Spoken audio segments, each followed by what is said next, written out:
and provide me some grace as we go through this, because this is incredibly important.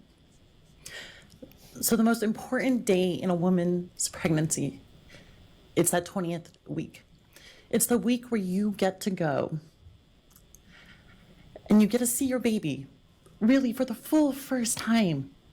And you sit there on that table and you're counting the toes. You're squinting and counting the fingers and counting the limbs. And it's at that moment where you realize, my baby has the potential. I'm going to be able to tell people I'm having a baby. And then you get taken into another room and the doctor comes in, and I was lucky. The doctor came in. First thing they did was give me a hug and said, it's going to be okay. And I had a sigh of relief that I can finally tell people that this long-awaited baby that I get to finally bring to our family. And then I get to my car, and then I realize I was so lucky that my doctor was able to give me a hug and be compassionate and tell me everything is perfect. But my doctor doesn't get to do that very often.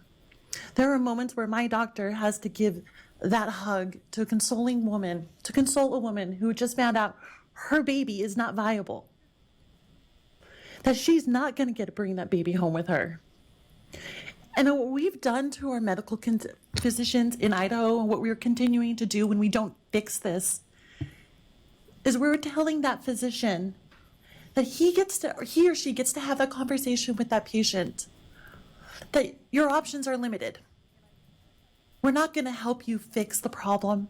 We're not going to help you fix your baby. We're not going to ensure that your fertility potentially in the future is still going to be there. We're going to force you to carry that baby to term. And I cannot imagine anything more inhumane than telling a woman who wants more than anything in her life to have that baby, that you're going to force her to term, to give birth to a baby that is not viable. This legislation does not fix that. In addition, this legislation does not ensure that that woman's health is protected, that her future fertility, the ability to have another baby, is protected. We had a chance to fix it. And while I was reluctant to support that previous bill, I was doing it on behalf of every woman who wants more than anything in the world to have a baby and bring the baby home.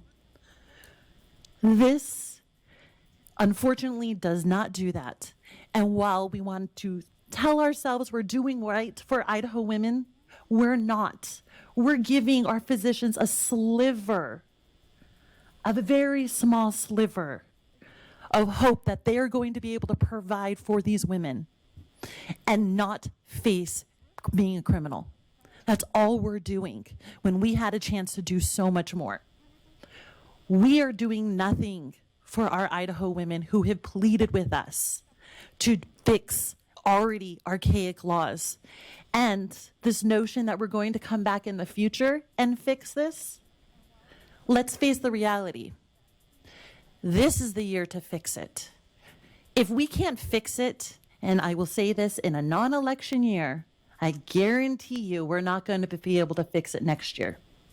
If we can't stomach the fix this year, if we can't provide for the health of our women this year, it's not going to happen next year. I've been here long enough to know that. 5 years I've sat here. Actually, it was 5 years ago that I sat in this very seat and questioned the sponsor of a previous bill, the one we're trying to fix, and asked at that point, is the health of the woman irrelevant? And the response was, the baby actually is more important than that of the mom. And here I sit 5 years later in the same seat, trying to ensure the health of Idaho women. And we had a chance to fix it. And here we are again, not fixing it. So while you think that we're going to fix this next year, it was 5 years ago we had a chance to fix it, and we sure haven't. And lastly, I'll leave it with this.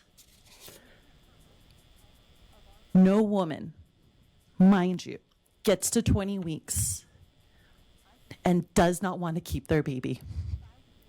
No woman wants to find themselves having to face that decision. And for all my colleagues who sit here with me today, our vote is going to impact the health of that woman. And to be a little personal, my pregnancy wasn't perfect. I had to give birth to my baby early because I developed preeclampsia. And at that time, I didn't ask for my colleagues to enter the room with me and my doctor.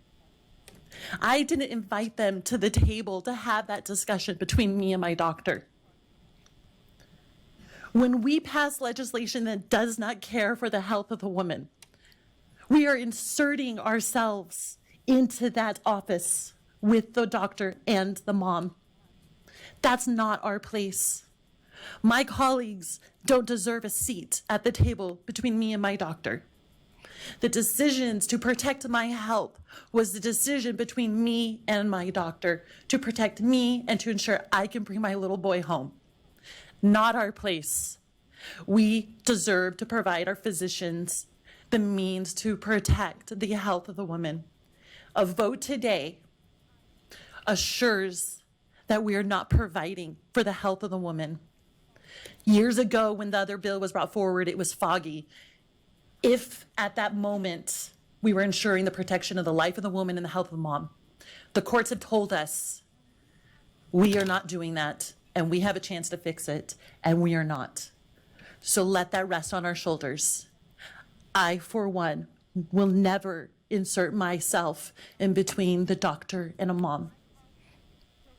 And neither should any of you. Thank you, Representative Green. Further discussion?